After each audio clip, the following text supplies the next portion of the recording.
பகவத்கீதை 5வது அத்தியாயம் சந்நியாச யோகம்.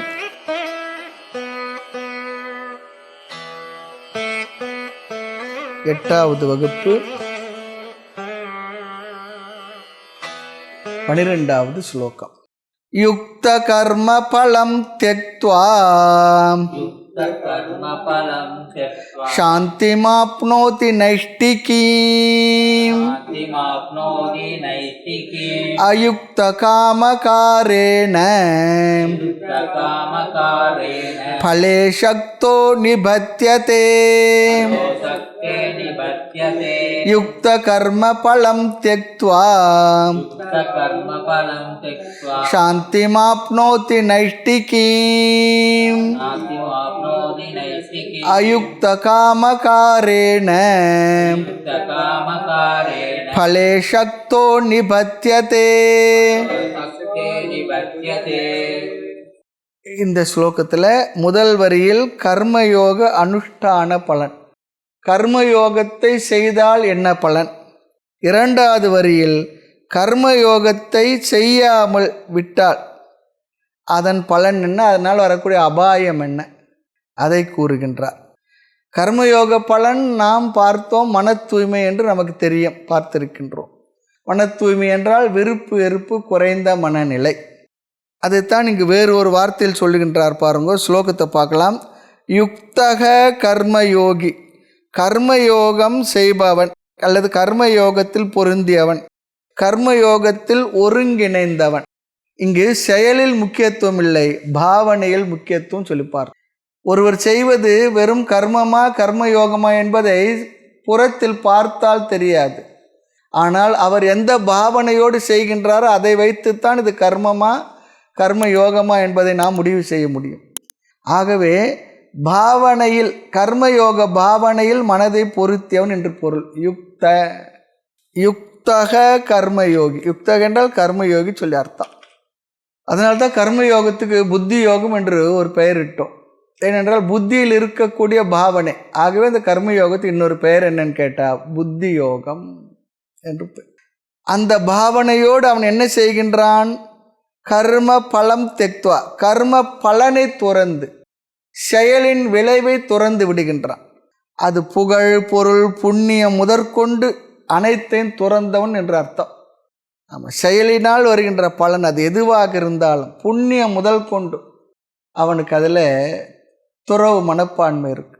ஏனென்றால் நல்ல செயல் செய்த புண்ணியம் வருமே, அந்த புண்ணியத்தையும் துறந்து விடுகின்றான்.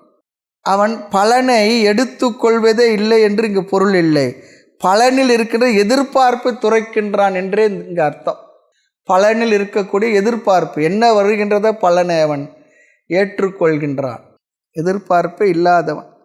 நமக்கு எதிர்பார்ப்பு இல்லாத ஒரு வாழ்க்கை நல்லா தான் இருக்கு. ஆனால் சில பேர் கேட்பாங்க, எப்படி எதிர்பார்ப்பே இல்லாத வாழ முடியும்னா, செயல் செய்கின்றார், பலன் இப்படி வரணும், சரி அதுவும் சரி, வேறு எந்த எதிர்பார்ப்பும் இல்லை. குழந்தைய வளர்க்குறதுல நமக்கு என்ன எதிர்பார்ப்பு? நிறைய பேருக்கு நிறைய எதிர்பார்ப்புலாம் இருக்குது, அதனால் சிரமங்கள் இருக்குது. ஒரு எதிர்பார்ப்பும் இல்லை, குழந்தை நமக்கு கிடைச்சிருக்கு, இறைவன் கொடுத்துருக்கார், அதற்கு என்ன செய்யணுமோ கடமை நான் செய்கிறேன், அவ்வளோதான். எனக்கு ஒரு எதிர்பார்ப்பு அவங்க இடத்துல இல்லைங்க. அது ரொம்ப கடினம்தான், யோசித்து பார்த்தா புரியும். ஆக பலனில் இருக்கின்ற எதிர்பார்ப்பை துறக்கின்றான். ஆக தியாகம் அல்லது தெக்த்வா என்றால் ஏற்றுக்கொள்கின்றான், அக்செப்டன்ஸ், ஏற்றுக்கொள்கிறான். என்ன பலன் வருகின்றதோ அதை அப்படியே ஏற்றுக்கொள்கின்றான். வித்தவுட் எனி மர்மரிங், எந்த விதமான முணுமுணுப்புமின்றி, ரெசிஸ்டன்ஸும் இல்லை அவனுக்கு, அப்படியே ஏற்றுக்கொள்கின்றான். அதான் தெக்த்வா, அக்செப்டன்ஸ். பொதுவாக செயலை செய்கின்றோம், வரும் பலனை நாம் முணுமுணுக்காமல் ஏற்பதில்லை. பொதுவாக இப்படி வந்துருந்தா நல்லா இருக்குமே, இப்படி வந்துடுச்சே தான் நினைக்கிறோம். ஆனால் இவனிடத்தில் அதுவும் கூட இல்லை. ஏற்றுக்கொள்ள மனநிலை அவனிடத்தில் இயல்பாக வந்து விட்டது. ஆக மன மகிழ்ச்சியுடன் ஏற்றுக்கொள்ளுதல், அதுவே கர்ம பலம் தெக்த்வா என்ற சொல் குறிக்கின்ற அர்த்தம்.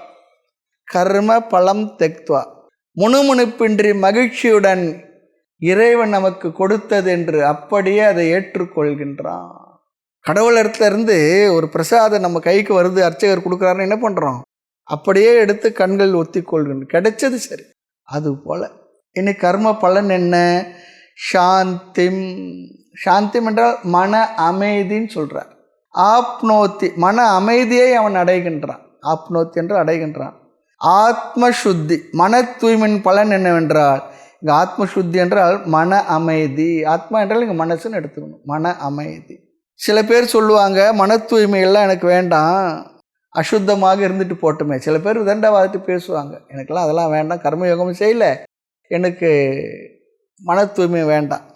ஆனால் மன அமைதி வேண்டாம் என்று யாராவது சொல்லுவாங்களா? யாரும் சொல்ல மாட்டாங்க. மன அமைதி எல்லாருமே விரும்புகின்ற ஒன்று தான். ஆக மன தூய்மை என்பது, மன அமைதி என்பது அவர்களுக்கு புரிவதில்லை சொல்ல. மன தூய்மை என்பது மன அமைதி என்பது ஒன்று தான். மனதில் விருப்பு வெறுப்பு குறைந்திருந்தாலே ஒரு விதமான அமைதி நமக்கு இருந்து கொண்டு இருக்கும், ரிலேட்டிவ் பீஸ் மனசில் இருக்கும். அது அவங்களுக்கு தெரியலன்னு சொல்கிறார். ஆகவே இந்த சாந்தி இது அவனிடத்துல வந்து குடிக்கொண்டு விடும். இந்த சாந்தி எப்படி அவனுக்கு வந்தது? நைஷ்டிகி, நிஷ்டையிலிருந்து தோன்றியது. எந்த நிஷ்டையிலிருந்து தோன்றியது? நிஷ்டாயாம் பலம் நைஷ்டிக்கும். அதாவது நைஷ்டிக்கும் சொல்லி சொன்னால், நிஷ்டை என்றால் இங்கு கர்ம யோகத்தில் நிலைத்திருத்தல் சொல்லி அர்த்தம். நிஷ்டை சொல்லி சொன்னால் ஞானத்தில் நிலைத்திருத்தல் இல்லை, இங்கு கர்ம யோகத்தில் நிலைத்திருத்தல். அவன் செய்கின்ற எல்லா செயலையும் கர்ம யோகமாக அந்த பாவனையோடு செய்கின்ற இயல்புக்கு வந்து விடுகின்றான், இயல்பாகி விடுகின்றது. ஒரு தொழிலை கற்றுக்கிட்டார் சொல்லி சொன்னால், அந்த தொழில் அவருக்கு இயல்பாகிவிட்டால் அது நிஷ்டை சொல்லி அர்த்தம். அந்த தொழிலில் அவருக்கு நிஷ்டை கிடைச்சதுன்னு அர்த்தம். அதே போல் இங்கு செய்கின்ற செயல்களை இறைவனுக்காக செய்து பலனை பிரசாதமாக ஏற்றுக்கொள்கிற மனநிலையில் அவன் நிலை பெற்று விட்டான். கர்ம யோகத்தில் நிலைத்திடல், ஒரு வார்த்தை நம்ம சொல்கிறோம் இல்லையா நிறைவில், கர்ம யோகத்தில் நிலைத்திடல், நல்ல அழகான வார்த்தை. அதுதான் இங்கே சொல்கிற நைஷ்டிக்கு. கர்ம யோகத்தில் அவன் செய்கின்ற செயல்கள் எல்லாம் கர்மயோகமாகவே அவன் இருக்கும். அதில் நிலை பெற்றவனாக, நிலைத்த மனதே பாவனை உடையவன். அதுக்கு முன்னெல்லாம் பாவனை வர வச்சுக்கணும், நாள் ஆக ஆக அந்த பாவனை அவனிடத்தை இயல்பாகி விடுகின்றது. அதுதான் இயல்பாகி விடுவது. வீட்டில் சமையல் மற்றது எல்லாமே, எந்த தொழிலுமே கூட ஆரம்பத்தில் கற்றுக்குவோம் பார்த்து, பிறகு அது நமக்கு இயல்பாகிவிடும். அது போல ஆக அவன் கர்மயோகத்திலிருந்து தோன்றிய மன அமைதியை அடைகின்றான். ஆசைகள், எண்ணங்கள், விருப்பு வெறுப்பு குறைந்து கோபம், பயம் என்ற இதெல்லாம் சென்று விடுகின்றது. ஆசை, கோபம், பொறாமை, விருப்பு வெறுப்பு எல்லாம் குறைந்த மன அமைதி. இது வந்து தற்காலிகமான அமைதி தான். இது கூட ரிலேட்டிவ் மென்டல் பீஸ் தான் கர்மயோகத்திலேருந்து கிடைக்கிறது. அதுவே அதிகமாக பெருசாக இருக்குது. ஆக இந்த மன அமைதியை ரெண்டு விதமாக சொல்லுவார்கள். மோட்சத்தையும் மன அமைதி, பராம் சாந்திம் அப்படின்னு சொல்கிறோம். இரண்டாவது, கர்மயோகத்தில் விருப்பு வெறுப்பு குறைந்த அதனால் அடைந்த மன தூய்மையையும் மன அமைதி சாந்தின்னு சொல்லி சொல்கிறோம். வெறும் கர்மி இருக்கானே, கர்மி இல்லை கர்மி, வெறும் செயலை மட்டும் செய்பவன், அவனும் கூட செயலை செய்து முடித்தவர்பட்டு அப்பா ஒரு வேலை முடிஞ்சது, அப்படி ஒரு அமைதி அவனும் அடைகின்றான். அதே மன அமைதி சொல்லலாம். ஆனால் இந்த இடத்துல நாம் மோட்சத்தையும் சொல்லுவோம், கர்ம யோகத்தினால் கிடைத்த மன தூய்மையையும் நாம் சாந்தின்னு சொல்லுவோம். இந்த இரண்டுக்கும் உள்ள வேற்றுமை என்னவென்றால், ஒருத்தர் சொன்னார், பசி எடுத்துடுது, சாப்பிட்ட பிற்பாடு பசி நீங்கும். ஆமாம், அது வந்து பராம் சாந்திம்னு அர்த்தத்தில் சொல்லலாம், ஒரு உதாரணத்துக்கு தான். ஆனால் பசி எடுக்கிறது, ஒரு இடத்துல ட்ராவல் பண்ணிக்கிட்டு இருக்கோம், இரவு ரொம்ப நேரம் ஆகிடுது, ஆனால் ஒரு இடத்துல போகிறோம், சாப்பாடு இருக்குன்னு சொல்கிறாங்க. அப்போ என்ன ஆகின்றது? இன்னும் சாப்பிடல, இருக்குன்னு சொன்ன உடனே இது உணவு இருக்குது, நிச்சயமாக சாப்பிட்டு பசி ஆறிடும், அப்படி ஒரு மன அமைதி கிடைக்கும். அதுபோல் இந்த கர்மயோகத்து மூலமாக கிடைக்கின்ற மன அமைதி அப்சல்யூட் இல்லை, ரிலேட்டிவ்னு சொல்கிறார். ஆக கிடைக்கணும் என்று தேடும் பொழுது தேடி அது கிடைத்து அது புசிப்பதற்கு முன்பாக கிடைக்கின்ற ஒரு அமைதி சொல்கிறார். கஷ்டப்பட்டு ஒரு குருவை, ஒரு வித்தையை குறித்த ஒரு குருவை தேடி அந்த குருவும் கிடைச்சிட்டாருன்னா, இப்போ பள்ளிக்கூடத்துக்கு அட்மிஷன் நடக்கிற நேரம் இல்லையா, எல்லா பிள்ளைங்களுக்கும் தாத்தா பாட்டி அப்பாவுக்கெல்லாம் எங்கே அதுங்க கேட்குற கிடைக்கணும், படிப்பு கிடைக்கணுமே, அது கிடைச்சதுன்னா இன்னும் படிக்கலை, படித்து இன்னும் முடிக்கணும், சீட்டு கிடைச்சா பெரிய ஒரு நிம்மதி. அது போல் ஆக கஷ்டப்பட்டு ஒரு குருவை தேடி அவர் கிடைத்த பொழுது ஒரு அமைதி, அப்பாடா இனிமேல் அவர் கூறிய வழியில் சாதனங்களை செய்து மோட்சத்தை அடையலாம். ஒரு ஊருக்கு போகிறோம், பாதை கிளியராக தெரிஞ்சிடுது, ஒரு கைடு கிடைச்சிட்டாருன்னா அதுவே பெரிய அமைதி தான். போய் அடைஞ்சது போல் ஒரு திருப்தி இருக்கும் இல்லையா. அதுதான் இங்கே சொல்கிறார். எதையோ அடைய வேண்டும் எனும் பொழுது அதை அடைய சாதனங்கள் கிடைத்தாலே அதிலேயே ஒரு சாந்தி கிடைக்கும். ஆமாம், அதுதான் இங்கே சொல்கிறார். ஒருத்தர் சொன்னார், வெளியூர் போகிறதுக்காக திட்டம் போட்டாராம். டிக்கெட்டு கிடைச்ச உடனே அவருக்கு அவ்வளோ சந்தோஷமா, ஏன்னா அப்படி இருக்குது, ரேராக இருக்குது டிக்கெட்டு கிடைக்கிறது, ட்ரெயின் டிக்கெட்டெல்லாம் இப்போ நேரத்தில். பிற்பாடு நாம் ஒரு போக வேண்டிய இடத்துல ஏதோ பார்க்குறாரு கம்ப்யூட்டரில் ஒரு நல்ல ரூம் எல்லாம் கிடச்சிடுச்சு, அதுவும் நம்ம பார்க்க வேண்டிய இடத்து பக்கத்துலேயே கிடச்சிடுச்சு, மையமான இடத்து சாப்பாடு அங்கேயே இருக்குது, அப்பா ஒரு திருப்தி. இன்னும் போகலை, ஏற்பாடுகளே ஒரு திருப்தி கிடைக்கிறது. அது போல் சொல்கிறார். ஆக இந்த சாந்தியைத்தான் பகவான் இங்கு பேசுகின்றார். என்ன? கர்ம யோகத்தினால் கிடைத்த ஒரு சாந்தி, மகிழ்ச்சி. கர்ம யோகத்தால் நமது லட்சியம் எதுவென்று தெளிவான அறிவு வருகின்றது. அதுவும் கர்மயோகத்தின் பலன். கர்மயோகம் செய்வதனால் நம்முடைய லட்சியத்தில் ஒரு தெளிவு, கிளாரிட்டி கிடைக்கின்றது. நாம் இதைத்தான் அடைய வேண்டும், என்னுடைய வாழ்க்கை இதுதான். நிச்சயாத்மிகா புத்திகி பகவான் சொல்லுவார், விவசாயாத்மிகா புத்தின்னு சொல்லுவார். நிச்சயாத்மிக, இதுதான் என்னுடைய வாழ்க்கையில் நான் அடைய வேண்டிய லட்சியம், சிறப்பு, வாழ்வுடைய நோக்கம் என்று தெளிவு கிடைக்குமா கர்மயோகிக்கு. ஆக கர்மயோகத்தை எதற்கெல்லாம் பயன்படுத்த? மன அமைதிக்காக பயன்படுத்துகின்றோம். லட்சியத்தை அடைய சாதனங்களையும் கர்மயோகம் நமக்கு காட்டி தருகின்றது. அடுத்து சரியான குருவையும் காட்டித்தரும். அப்போ குரு கிடைச்ச உடனே என்ன? இந்த சாத்தியம், நாம் எதை அடைய வேண்டுமோ அதை அடைய என்னமா இருக்குது, எது கேப்பாக இருக்க, மேட்ரு ஆஃப் டைம் தான் சொல்கிறார். குருவும் கிடச்சிட்டார், சாஸ்திரம் சொல்லி கொடுப்பார். இனி நான் உட்காந்து கேட்டு அந்த ஞானத்தை அடையணும், அவ்வளோதான். நெருங்கி வந்தாச்சு. அச்சிரேனாதி கச்சதி சொன்னார் பார், உடனே அடைந்து விடுகின்றான், கொஞ்சம் நேரத்தில். மேட்ரு ஆஃப் டைம் தான். நச்சிகேதன் இடத்துல யமதர்மராஜா உனக்கு என்னென்னலாம் தரேன்னு சொல்கிறார். நாட்டை தரேன், அதை தரேன், இதை தரேன், எல்லாத்தையும் வாங்கிக்கோ, நிறைய நாள் வாழத்து உனக்கு ஆயுள தரேன், அல்லது நான் இருக்கிற வரையில் நீ நிம்மதியாக இருக்கலாம் உனக்கு, அப்படி எல்லாம் நிறைய கொடுக்குறேன்னார். அவன் சொல்லிட்டான், எனக்கு அதெல்லாம் வேண்டாம் சொல்லிட்டான். அது 2 காரணம் சொன்னான். என்னுடைய பிராரப்தத்தில் இதெல்லாம் கிடைக்கணும்னா கட்டாயம் கிடைச்சிடும். அப்புறம் பெரியவராக இருக்கிற அவமதிச்சுட்டு வரக்கூடாது சொல்லி உங்களை தரிசனம் பண்ணதுனால, தேவதைகளை தரிசனம் பண்ணால் எல்லாம் கிடைக்குன்னு சொல்லியிருக்கேன், அதனால் அதுவும் எனக்கு கிடைக்குன்னு சொல்லிட்டான். அவரும் திருப்திப்படுத்திட்டான். ஆனால் எனக்கு இதெல்லாம் எதுவுமே வேண்டாம், ஆத்ம ஞானத்தை மட்டும்தான் உங்களை இடத்துல கேட்குறேன், எதிர்பார்க்குறேன். அப்புறம் குருவானர் அவனை சோதித்த பிறகு இவனுடைய வைராகியம் சும்மா குழந்தைத்தனமான வைராகியமோ அல்லது ஏதோ குழந்தையாக இருக்கிறான், சிறு வயது தெரியாதனால அந்த வைராகியம் இல்லை, இது உண்மையிலே அவன் மனதில் இருக்கக்கூடிய சரியான வைராகியம் என்று புரிந்து கொண்டு உடனே சொல்கிறார், உனக்கு மோட்சத்தின் வாயில்கள் திறக்கப்பட்டு விட்டது சொல்கிறார். அப்படி என்ன? நான் உனக்கு ஞானத்தை கொடுக்க போகிறேன், நீ அதை சரியாக புரிஞ்சிக்க போகிற, இது மேட்ரு ஆஃப் டைம் தான் சொல்கிறார். கிடைச்சிடும், உனக்கு மோட்சம் அடைந்ததை போல வைத்துக்கொள் சொல்கிறார். அதான் மோட்சத்தின் வாயில்கள் திறக்கப்பட்டு விட்டது. கட்டோபநிஷத்து ரொம்ப அருமையாக அழகாக கொண்டு போகுது, கதையாக சொல்லி அப்புறம் தத்துவ ஞானத்தை நடு பகுதியில் வச்சிருக்கார். ரொம்ப அருமையான விசாரம்லாம் அங்கே வருகின்றது. ஆக ஞானத்தை தருவதற்கு முன்பே உனக்கு மோட்சத்தின் வாயில் திறந்து விட்டதுன்னு சொல்கிறார். ஆக கொஞ்ச நேரம் உபதேசம் செய்தால் போதும், மோட்சத்தை அடைந்து விடுவாய். அப்படி அடைய முன் வருகின்ற ஒரு சாந்தி. ஆக ஒன்றை அடைய உபாயமான அனைத்து சாதனங்களும் கிடைத்தால் வரும் சாந்தியைத்தான் பகவான் இங்கே சொல்கின்றார் இல்லையா. ஆக அல்டிமேட் அப்சல்யூட் சாந்தியம் இருக்கின்றது, அதன் பிறகு அடைய போவது. அது ஆத்தியந்திக சாந்தி சொல்லுவோம். இதை ஆபேட்சிக சாந்தி, ரிலேட்டிவாக வரக்கூடிய தற்காலிகமான சாந்திக்கு ஆபேட்சிக சாந்தி, முழுமையான சாந்திக்கு ஆத்தியந்திக சாந்தி. ஆக அவன் கர்மயோக நிஷ்டையில் நைஷ்டிக்கும் சாந்தி மாப்னோத்தி, கர்மயோகத்தில் நிலைத்திருப்பதால் வரும் அமைதியை அடைகின்றான். ஏன் இதை பகவான் சொல்லுகின்றார் என்றால், கர்மாவிற்கு பலவிதமான பலன்கள் இருக்கின்றது. ஒரு கர்மாவை செய்தால் புண்ணியமும் இருக்குது, புண்ணியத்தினால் சுகம் வரும். அது தவறாக இருந்தால் சரியாக செய்ய வேண்டிய பாபம் வரும். பாவம் துன்பத்தை தரும், துக்கத்துக்கு காரணமாகின்றது. ஆனால் கர்மயோகத்தை செய்தால் மன தூய்மை கிடைக்கின்றது, குரு பிராப்தி கிடைக்கின்றது, சாஸ்திர பிராப்தி கிடைக்கின்றது. இதெல்லாம் கர்மயோகத்தின் பலன் சொல்கிறார். மன தூய்மை, குரு பிராப்தி, சாஸ்திர பிராப்தி, ஞானம், ஞானத்தினால் மோட்சம், இவ்வளவும் கிடைக்கிறது தான் கர்மயோகத்தை செய்தார்.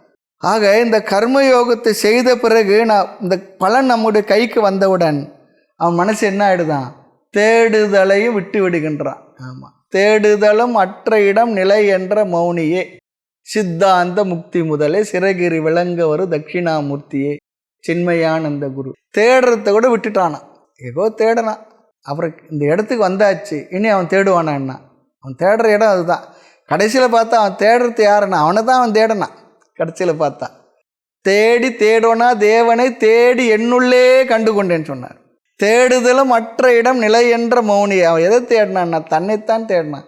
அவன் எங்கே போனான்னு நினச்சானா அந்த டெஸ்டினேஷனாக அவனே இருக்கிறான், அடையப்பட வேண்டிய இடமாக அவனே இருப்பதை பிறகு புரிந்து கொள்கின்றான். அது வரல எங்கேயோ இருக்குது, எங்கேயோ இருக்குன்னு சொல்லி நினச்சி தேடனான். அப்போது ஒருத்தர் வீட்டை தேடி போகிறோம், அட்ரஸ் பார்க்குறோம், தேடி தேடி பார்க்குறோம், கடைசியில் ஒரு வீட்டு முன்னே நின்று இந்த வீட்டு அட்ரஸ் இது தான் எதுன்னு சொல்லி கேட்டால், அட நீங்கள் தேடுற வீடு இது தான் சொல்கிற போல் இருக்கு, இதுதாங்க நீங்கள் தேடுற வீடு, வந்தாச்சு. அது போல் ஆக இதெல்லாம் கர்மயோகத்தை செய்தோட இதெல்லாம் கைக்கு வந்து விடுவோம். வந்த விடுப்பாடு அவனுக்கு தேடுதலும் விட்டு விடுகின்றான். ஆமாம், அப்போது நமக்கு ஏக்கமும் தொலைந்து விடுகின்றது.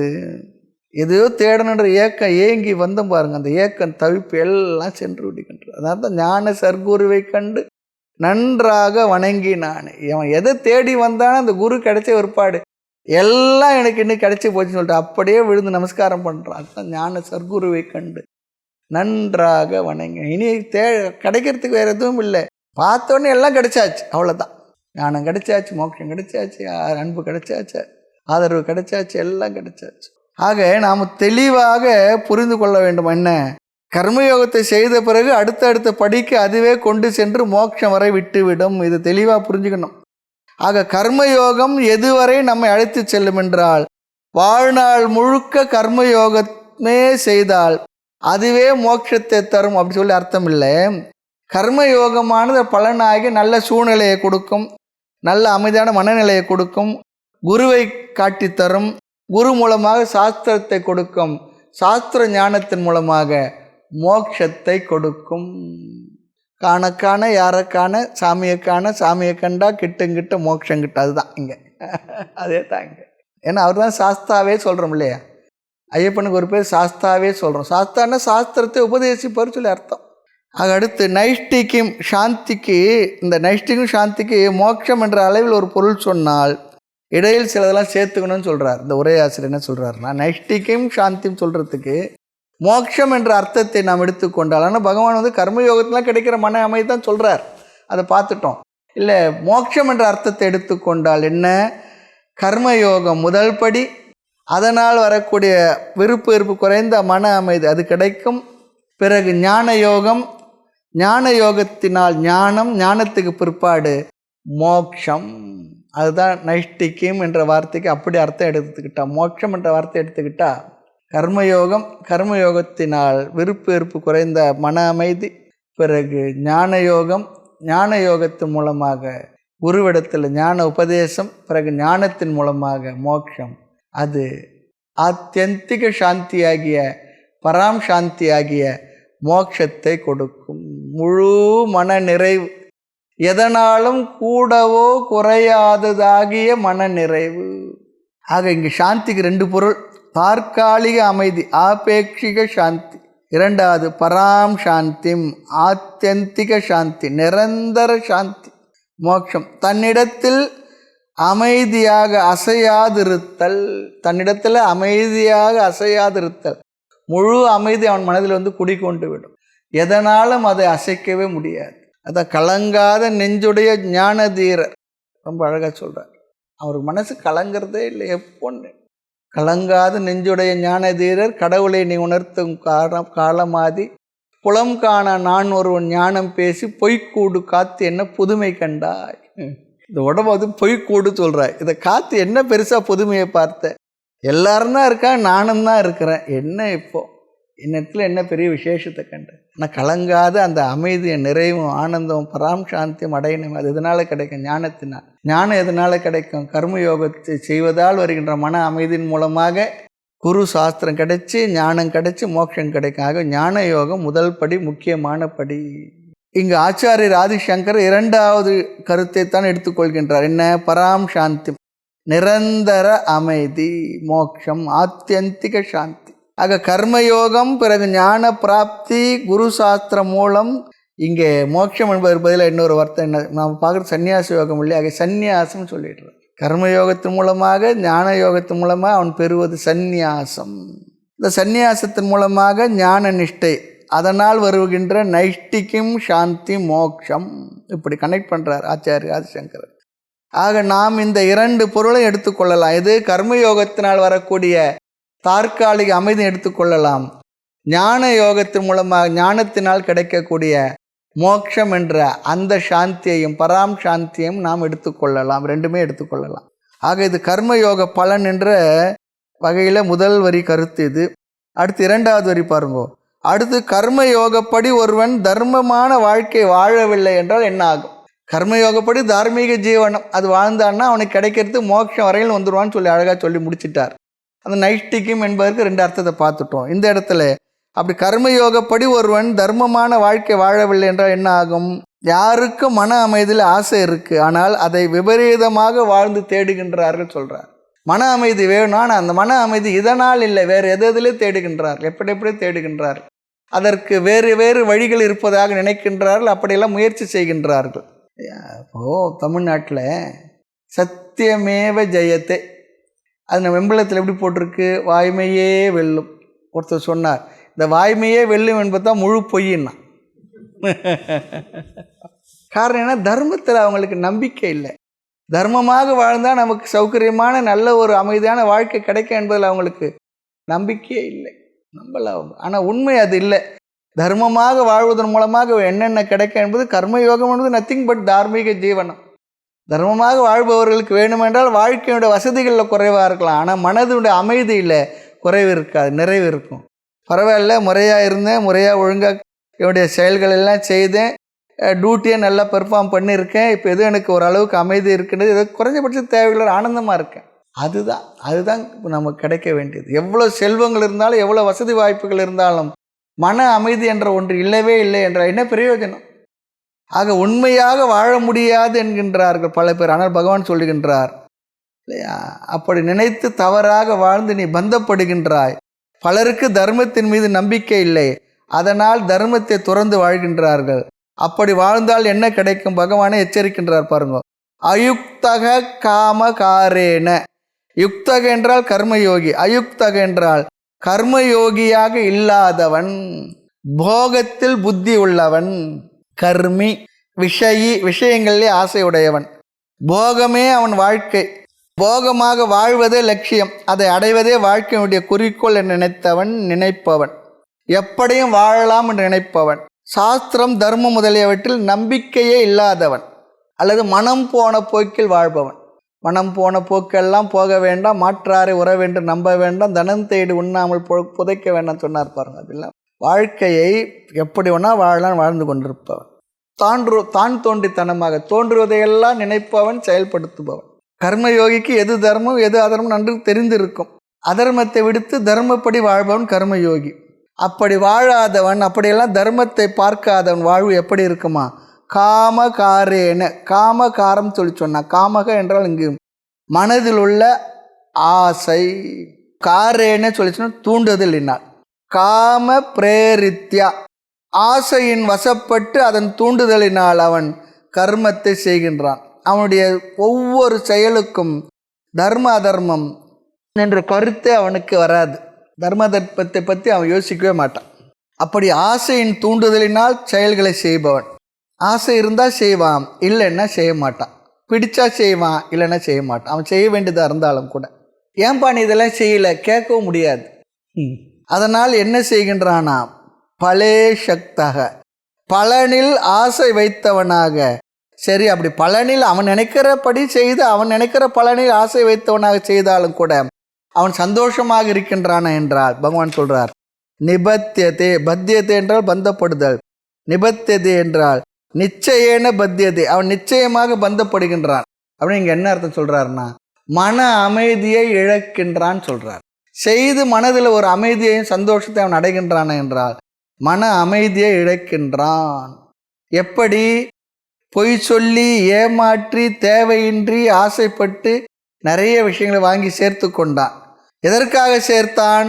அவனுடைய மகிழ்ச்சிக்காக. நாம் மகிழ்ச்சியாக இருக்கலாம், மன அமைதி இருக்கும் என்று சேர்த்து கொண்டான். ஆனால் என்ன ஆனது என்றால் அவனுக்கு மகிழ்வை தவிர, சந்தோஷத்தை தவிர மீது எல்லாம் அவன் பக்கத்தில் இருக்குது, சந்தோஷம் மட்டும் அவன் இடத்துல இல்லை. சொல்லுவாங்க, எல்லா தோஷங்களையும் நீக்கி திருமணம் செய்து வச்சாங்களாம். கடைசியில் ஒரே ஒரு தோஷம் மட்டும் இருந்துதான். அது என்னென்னா சந்தோஷம். அதுவும் கல்யாணம் ஆன ஒருபாடு அதுவும் போயிடுச்சான். சும்மா ஜோக்குக்காக சொல்கிறது. ஆமாம், இல்லறம் நல்லறம் தானே. ஆக அவனுக்கு மகிழ்வை தவிர மற்ற அனைத்தையும் தருகின்றது, எல்லாம் இருக்குது, அமைதி மட்டும் இல்லை. அதுக்கு காரணம் அதர்மத்தின் பலன், பேராசையினுடைய விளைவு. ஆக பொருள்களை சேகரிக்கின்ற எதற்காக என்றால் சுகத்தை தரும், மகிழ்ச்சியை தரும் என்று. ஆனால் அது நமக்கு துக்கத்தை, சாபத்தை, அவமானங்களை தந்து, அறிவின்மையை தந்து, நம்முடைய மன அமைதியை கெடுத்து வாழ்க்கையே நரகமாக்கி விடுகின்றது, அறிவையும் மறைத்து விடுகின்றது. ஆக ஒருவனை அழிக்க வேண்டுமென்றால் என்ன வேணும்னா பணம் போதும்னார். பணம் ஒருத்தர் இடத்துல நிறைய வந்தாவே அதுவே போதுமா அவனை அழிக்கிறதுக்கு. பொதுவாக இந்த உலகத்தில் ஹவு டு ஏர்ன் அது சொல்லித்தராங்க, எப்படி பணம் சம்பாதிக்கலான்னு. ஆனால் ஹவு டு ஸ்பெண்ட், எப்படி நான் அதை செலவு பண்ணணும் அது சொல்லித்தரத்துலன்றான். இன்றைக்கி ஐடிலாம் மற்றெல்லாம் பார்த்தா லட்சக்கணக்காக பேக்கேஜ் சொல்கிறாங்க, 10 லட்சம் 20 லட்சம் அதெல்லாம் சொல்கிறாங்க. அந்த காலத்தில் ஒருத்தர் அரசாங்க அலுவலகத்தில் மற்றதில் சேர்ந்தார்னா ரிட்டையர்டு ஆகும்போது 1 லட்சம் 2 லட்சம் மொத்தமாக பார்க்குறது அதிசயமாக இருக்கும். லட்சம்ன்றதே பெருசாக இருந்தது. இப்போ என்ன, சின்ன சின்ன பசங்கள்லாம் நல்லா, ஆனால் அவள் எப்படி பண்ணுறதுன்னு தெரியல, வீணாக்கிட்டு இருக்காங்க. சில பேர் தான் ஏதோ சேர்த்து வைக்கிறது, மற்றவர்களாம் வீணாக்கிட்டு அவர்களும் வீணாக்கி விடுகின்றார்கள். அதனால தான் நமக்கு ஆளை தேடி ஆஸ்தியை தேடுன்னாங்க. ஆஸ்தியை தேடி ஆளை தேடினா கிடைக்காது. அறிவில்லாத இடத்துல, பக்குவம் இல்லாத இடத்துல பணம் கிடச்சதுன்னா அவன் கையில், அது குழந்தை கையில் கொடுத்த கத்தி போலன்னு சொல்லுவாங்க. என்னென்னவோ பண்ணுவான். இன்றைக்கி தமிழ்நாட்டில் தான் நடக்கிறது. பக்குவம் உள்ளவன் இடத்துல, பண்புள்ளவன் இடத்துல, அறிவுள்ளவன் இடத்துல பணம் இருந்தால் அது அவனுக்கும் பிரயோஜனம், சமுதாயத்துக்கு பிரயோஜனம். அப்படி இல்லைன்னா சமுதாயத்துக்கு கேடு, அவனுக்கும் கேடு. அதனால் ஆளை தேடி ஆஸ்தியை தேடுன்னுவாங்க, அந்த ஒரு பழமொழியே இருக்குது. ஆக அப்படி இருப்பவனுக்கு என்னவா, சிந்திக்க கூட நேரம் இல்லையா. ஆனால் சிந்தித்தால் ஒரு ரகசியம் புரியும். என்ன, தர்மத்தால் தான் மன அமைதி, ஒழுக்கத்தினால் தான் மன அமைதி, அதர்மத்தினால் இல்லை.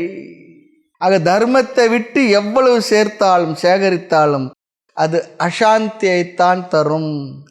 அசாந்தஸ்ய குத சுகம் சொல்வார். அசாந்தி இருப்பவனுக்கு சுகம் ஏது சொல்கிறார். சாந்தமும் லேக்கா சௌக்கியமும் லேத்து. சாந்தம் இல்லைன்னா சௌக்கியமாக போச்சப்பா. ஆக அவன் துயரத்தை தான் சேர்த்து வைத்துள்ளான். ஆக இங்கே அசாந்தி என்னன்னா துயரம் அல்லது பந்தம். ஆக நிபத்தியதே கர்மயோக பலன் மன அமைதி, கர்ம பலன் பந்தம் அமைதியின்மை. இத்துடன் பகவான் கர்மயோகத்தை பற்றிய கருத்துக்களை இங்கு நிறைவு செய்கின்றார். இங்கும் பகவான் ஞானம் சந்நியாசம் பற்றி இன்னும் கூட மீண்டும் பேசுவார். அடுத்த ஸ்லோகம் 13வது ஸ்லோகம். சர்வ கர்மாணி மனசா சந்நியாஸ்தே சுகம் வசி நவத்வாரே புரே தேஹி நைவ குர்வண்ண காரயன். சர்வ கர்மாணி மனசா சந்நியாஸ்தே சுகம் வசி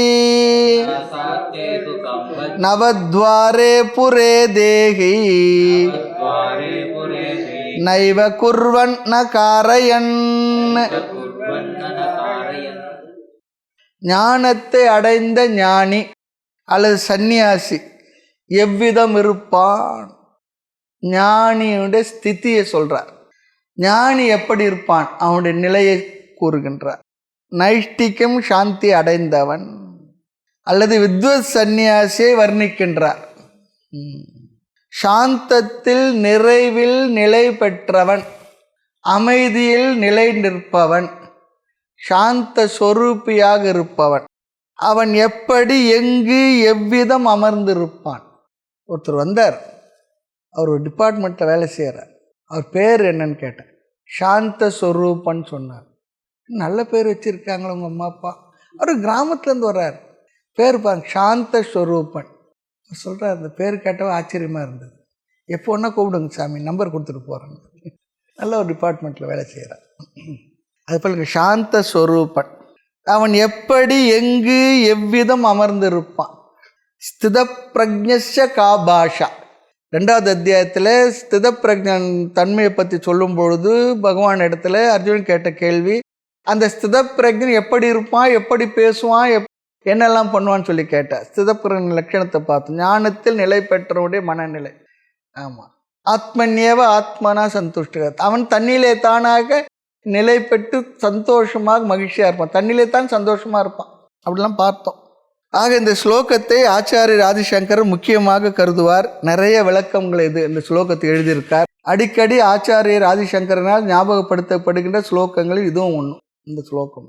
ஆக சங்கரர் ஒவ்வொரு வாக்கியமாக சொல்லி விளக்கியபடியே நாமும் இந்த ஸ்லோகத்தை பார்க்கலாம். ஞானத்தை ஒருவன் அடைந்து விட்டால் அவனுக்கு சந்நியாசாக தகுதி வருகின்றது சொல்லிப்பார். எல்லா செயல்களையும் துறக்க சாஸ்திரம் அவனுக்கு அனுமதியை கொடுக்கின்றது. அப்படிப்பட்டவன் அவன் எப்படி இருப்பான், என்ன செய்வான்? ஸ்லோகத்தை பார்க்கலாம். சர்வ கர்மாணி, அனைத்து செயல்களையும் மனசா அறிவினால், விவேக புத்தியா, மனசா என்றால் அறிவினால், விவேக புத்தியா, சந்நியஸ்ய தியாகம் செய்து ஆஸ்தே அமர்ந்துள்ளான். அவன் அறிவினால் எல்லா செயல்களையும் துறந்து அமர்ந்துள்ளான்.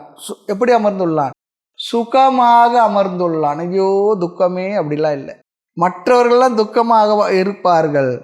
இங்கே ஆஸ்தேக்கு முன்னே சுகம் என்ற சொல்லே நம்ம சப்ளை பண்ணிக்கணும். சுகம் ஆஸ்தே, இவன் சுகமாக அமர்ந்துள்ளான். கம்ஃபர்டபிளி சீட்டட் சொல்கிறார். ரொம்ப சுகமாக சௌக்கியமாக இருக்கான். நம்ம சில நேரத்தில் ட்ரெயினில் பஸ்ஸெல்லாம் போகும்போது சுகமாக உட்காந்துக்கிட்டீங்களா, சௌகரியமாக இருக்கா, நல்லா உட்காந்துருக்கீங்களா கேட்குறது போல இந்த ஆடியோ மனது அளவில் ரொம்ப சுகமாக இருக்கான். அதுதான் சொல்கிறேன். அது கேட்கும்பொழுது நல்லா இருக்குது, சந்தோஷமாக இருக்குது. அதனால தான் மகான்கள்லாம் பார்த்தா நமக்கு மனசில் ஒரு அமைதி நிறைய வர்றதுக்கு காரணம் அவருடைய ஸ்திதி அப்படி இருக்குது, அவங்க மனநிலை அப்படி இருக்குது. அவருடைய சந்நிதியிலே, அவருடைய சாநித்தியத்தில் நமக்கு அந்த ஒரு சந்தோஷம் கிடைக்கும். அதுதான் சுகம் ஆஸ்தே, அல்லது அப்படி வாழ்ந்து கொண்டுள்ளான்னு சொல்லலாம். யார்? வஷி என்றால் இங்கு ஞானி, அனைத்தையும் வசப்படுத்தியவன். உடல், மனம், இந்திரியங்கள் எல்லாம் வசப்படுத்தி ஞானத்தில் நிஷ்டையுடன் அமைதியாக அமர்ந்துள்ளான், வாழ்ந்து கொண்டுள்ளான். இது முதல் வரியினுடைய அர்த்தம். எங்கு அமர்ந்துள்ளான்? சர்வ கர்மாணி. சர்வம் என்றால் இங்கு சர்வம் என்ற வார்த்தையில் முக்கியத்துவம் இருக்கு. ஒருவன் ஞானத்தை அடையாமல் வைராகியத்தினால் சந்நியாசத்தை எடுத்துக்கொண்டான் என்றால் அவனால் எல்லா கர்மாவையும் துறக்க அவனுக்கு அதிகாரம் இல்லை. வெறும் வைராகியம் இருக்கு, அதனால் சந்நியாசம் எடுத்துக்கொண்டால் எல்லா செயல்களும் துறப்பதற்கு அவனுக்கு அதிகாரம் இல்லை. இத்தனை முறை ஜபம் பண்ணு, அங்கே போகாத, இங்கே போகாத, அங்கே சாப்பிடாத, இப்படி பல விதிமுறைகள் கட்டுப்பாடுகள் எல்லாம் வச்சுருப்பாங்க. சில நேரத்தில் சன்னியாசத்துக்கு விதிச்சிருக்க கட்டுப்பாடுகளை பார்த்தா சன்னியாசமே வேண்டான்னு சொல்லிட்டு சொல்லிவிடுவோம். சன்னியாசத்தை சன்னியாசம் பண்ணிவிடுவோம். ஆமாம், அப்படி தான் இருக்குது. எத்திகளுக்கான விதியை பார்க்கும்போது எத்தி தர்மம் பெருசாக தான் இருக்குது, பயந்துடுறாங்க. அவ்வளோ விதிகள் இருக்குன்றது. அதெல்லாம் யாருக்கு கிடையாதான்? ஞானிக்கு கிடையாதுன்னு. வைராகியத்தினால் சன்னியாசி எடுத்தவருக்கு அவ்வளோ விதிமுறைகள். ஆனால் ஞானத்தினால் ஞானியாக இருந்து சன்னியாசி ஆனான் அவனுக்கு அந்த விதிமுறைகளே கிடையாது. ஆமாம். நித்திய நைமித்திக காமிய பிராச்சித்த கர்மா இவைகள் எல்லாம் சர்வ என்ற சொல் குறிக்கின்றது. பிரம்மச்சரிய கிரகஸ்த வானப்பிரஸ்த சன்னியாச ஆசிரம கடமைகளும் ஞானி அல்லாத சன்னியாசிக்கு உண்டு. ஞானியாக உள்ள சன்னியாசி இவைகளெல்லாம் இல்லை சொல்கிறார். ஞானியாக உள்ள ஞானத்தில் நிலை பெற்ற அந்த சன்னியாசிக்கு இந்த கடமைகள் கட்டுப்பாடுகள் எதுவுமே கிடையாது, பொருந்தாது சொல்கிறார். சர்வ கர்மாணி அவருக்கு பொருந்தாது. யாருக்கு? ஞானத்தை அடைந்து சந்நியாசம் எடுத்த சன்னியாசிக்கு இந்த கடமைகள் கட்டுப்பாடுகள் எதுவும் கிடையாது. ஆகவே அனைத்து கடமைகள் சொன்னா அனைத்து கர்மங்களையும் துறந்து சர்வ கர்மாணி சந்நியசிய. கிரகஸ்தனாக இருந்தால் அவனுக்கு சில செயல்கள் இருக்கும், அந்த செயல்களில் பாபம் வரலாம், அதற்கு பிராயச்சித்த பரிகாரம்லாம் செய்ய வேண்டியது இருக்கின்றது கிரகஸ்தனாக இருந்தால். ஆனால் ஞானியாகிய சன்னியாசிக்கு பிராயச்சித்தமும் இல்லைன்றார். ஞானியாகிய சன்னியாசிக்கு பிராயச்சித்தமும் இல்லை. ஆக சன்னியாசிக்கு என்ன? ஜாதகம் கிடையாது. சன்னியாசிக்கு ஜாதகம் இல்லை. சன்னியாசி போய் ஜாதகம்லாம் பார்த்துட்டு இருக்கக்கூடாது, பார்க்கவோ கேட்கவோ கூடாது. அப்போ சன்னியாசம் எடுத்துக்கும் போது இதெல்லாம் தெரிஞ்சு எடுத்துக்கணும். சன்னியாசி ஆகிட்டு போய் ஜோசியர்கிட்ட உட்காந்து ஜோசியம் கேட்டுருக்கூடாது. நிறைய பேர் அப்படி இருக்காங்க. அவன் அவனுக்கு ஒரே பிராய்ச்சித்தான். ஞானத்தினால இந்த சொல்கிறாங்க லைஃப் டேக்ஸ் கட்டுறாங்க பாருங்க சில வாகனத்துக்கெல்லாம், அது போல் ஞானத்தினால அவன் மொத்த பிராய்ச்சித்தம் முடிஞ்சு போச்சு. ஞானம் என்ற கவச்சத்தினால அவனுக்கு பிராய்ச்சித்தமே கிடையாது. ஜாதகம்லாம் கேட்கக்கூடாது. அவருக்கு பேர் ராசிக்கெல்லாம் சங்கல்பமே கிடையாது சன்னியாசி. அதுக்கப்புறம் எனக்கு எனக்கு என்னோட நட்சத்திரத்துக்கு அபிஷேகம் பண்ணுங்க, சங்கல்பம் பண்ணுங்க, நத்திங் டு. அந்த அளவுக்கு மனதில் தெளிவு வந்துடணும், மறந்துடணும் அதெல்லாம். அடுத்தது மனசா. மனசா என்றால் மனதினால் என்று பொருள். விவேக புத்தியா, அறிவினால் துறந்து. அறிவு இருப்பதனால் அவன் திறந்துட்டானா, அவன் மற்றவங்களுக்கு சொல்லக்கூடாது. ஒரு பெரிய மீட்டிங்கில் ஒருத்தர் ஏதோ சொல்லணுன்றதுக்காக இங்கே இருக்கக்கூடிய பாதி பேர்கள் முட்டாள் சொன்னார். எல்லாரும் கோவம் வந்துடுச்சு. அது எப்படி சொல்லலாம்? சரி சரி இருங்க சொல்லிட்டு இங்கே இருக்கக்கூடிய பாதி பேர்கள் அறிவாளிகள் சொன்னார். அப்படி பாசிட்டிவாக சொல்லுங்க. அது அர்த்தம் என்ன? அதே அர்த்தம் தான். ஆக அறிவு இருப்பதனால் திறந்து விட்டார், மற்றவர்கள் துறக்காதவர்கள். ஏன்? அவர்களுக்கு இந்த அறிவில்லை, அறிவில்லாதவர்கள். இப்போ மனசா என்றால் வேறு ஒரு பொருள் அர்த்தத்தை எடுக்கலாம். என்ன? அறிவினால் துறந்துள்ளான் என்பதை மனதினால், வாக்கினால், உடலினால் செயல் செய்து கொண்டுள்ளான் என்றும் பொருள் எடுக்கலாமா? ஆனால் இங்கு மனதினால் என்றால் அறிவினால் எல்லா செயல்களும் துறந்துள்ளான், அது சரியாக வருகின்றது. ஞானகர்ம சன்னியாசிவத்தை அதுதான் பார்த்தோம். அறிவினால் எல்லா செயல்களும் துறந்துள்ளான், அவனுடைய மனதில் விவேகம் இருக்கின்ற காரணத்தினால் எல்லா செயல்களையும் அவன் துறந்து விட்டான். சந்நியஸ்ய துறந்து, ஜனகர் முதலியவர்களை வைத்து மனதில் செயல்களை துறந்து உடலினால் செயல் செய்கின்றார்கள். அப்படி ஒரு அர்த்தம் எடுத்துக்கலாமா? ஜனகர்லாம் செயல் செய்தார், அவர் பெரிய ஞானி தானே, பகவானே போட்டிருக்கின்ற அளவிற்கு ராஜ ரிஷியாக வாழ்ந்தார்களே சொல்லி சொன்னால் அப்படி அர்த்தம் எடுக்கணும்னு சொல்லி சொன்னால் மனதினால் செயல்களை துறந்து உடலினால் செயல்களை செய்து கொண்டிருந்தார்கள் உலக வாழ்க்கைக்காக. அப்படி எடுத்துக்கோ அர்த்தம் சொல்கிறார்.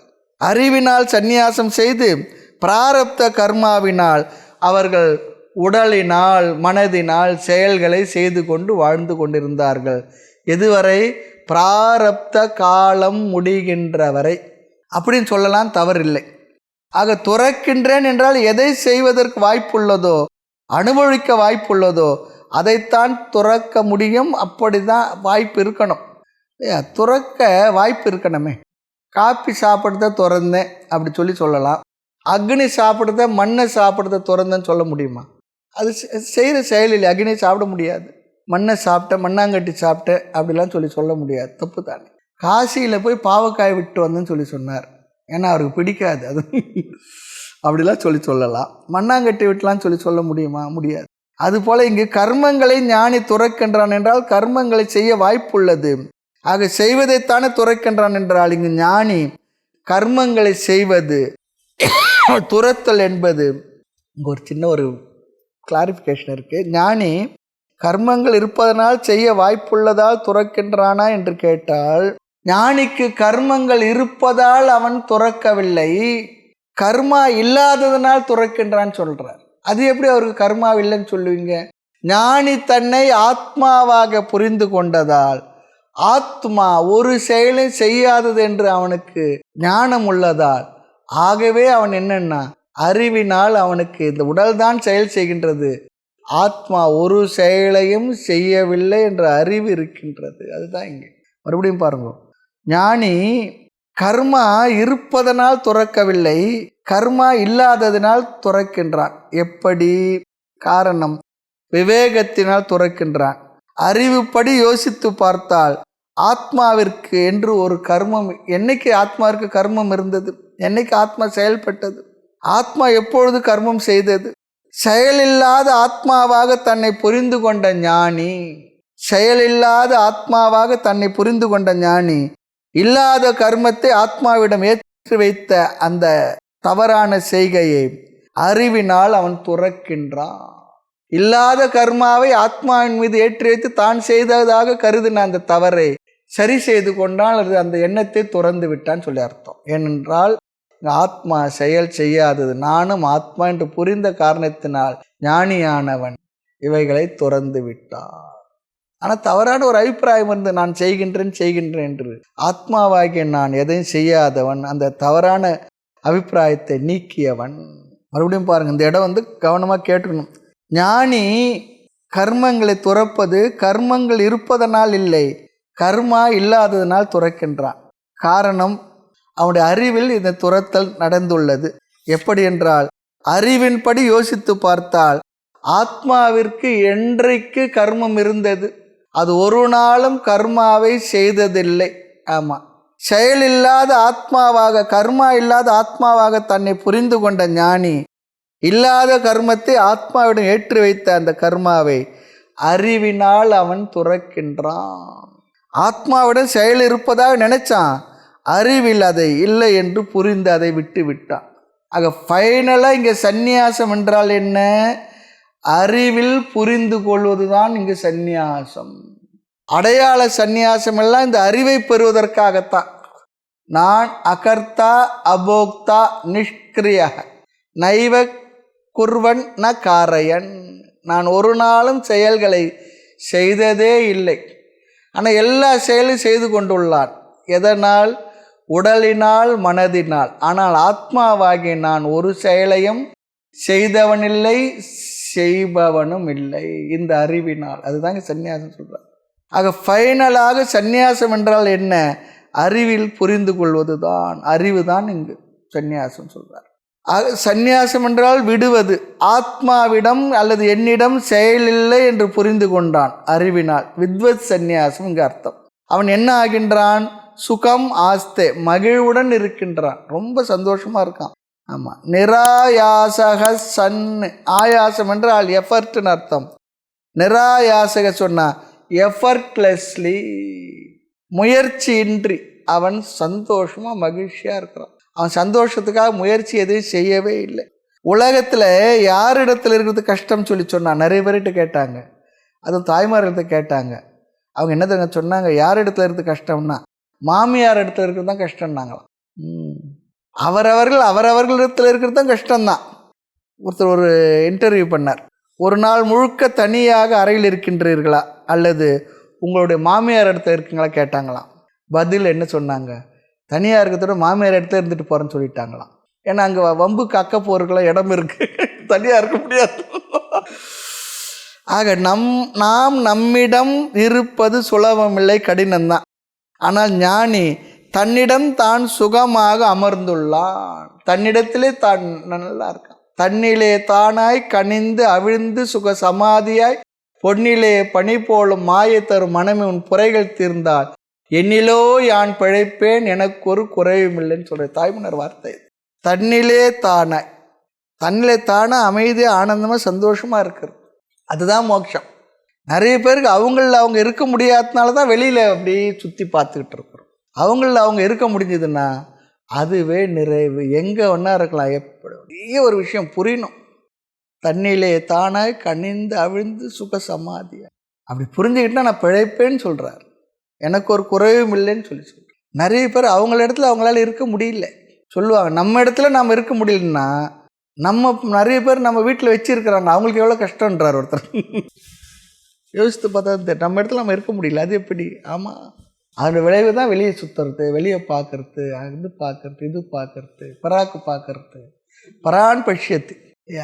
எங்கன்னா பிக்னிக் போகிறது, இருக்கிற இடத்துல சுகம் இல்லை, அதனால என்ன அங்கே போனோம் இங்கே போனோம் சுகம், அது தப்பு இல்லை.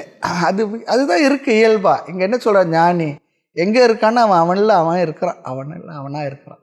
நாமும் நம்ம இடத்துல இல்லை. அதான் ஒரு ஞானி சொன்னார், கடவுளை எடுத்து பிரார்த்தனை பண்ணாராம்.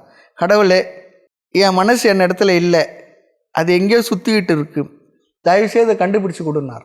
அவர் மனசு அவர் இடத்துல இல்லைன்னா எங்கேயோ ஊர் சுற்றிக்கிட்டு இருக்கு. நாம் அறையில் தான் இருக்கோம், எங்கெங்கேயோ சுற்றிக்கிட்டு இருக்க, என்னென்ன பார்க்குறது, என்னென்ன கேட்குறது, ஏங்குது ஏக்கம், எல்லாம் தேடுறது எல்லாம் முடிஞ்சு அவன் இடத்துல நிம்மதியாக இருக்கான். ஒரு சுவாமி வந்திருந்தார். அப்போது ஒரு இப்போ 25-30 வருஷத்துக்கு முன்னே சின்ன அறை, அதில் 2 சுவாமிகள் இருக்க வேண்டியது இருந்தது. 2 கட்டில் இருக்குது, நடுவில் ஒரு 2 அடி கூட அகலம் இடம் போதில்லை. இந்த சுவாமி சொன்னார், ஒரு 3 நாளைக்கு உங்களை இதே இடத்துல இருக்க வேண்டியது இருக்குது, என்னை மன்னிச்சிடுங்க, ஒன்றும் கஷ்டம் இல்லை, 3 வருஷம் கூட நான் இப்படியே இருப்பேன் இங்கே, ஒன்றும் நீங்கள் யோசிக்காதீங்கன்னார்.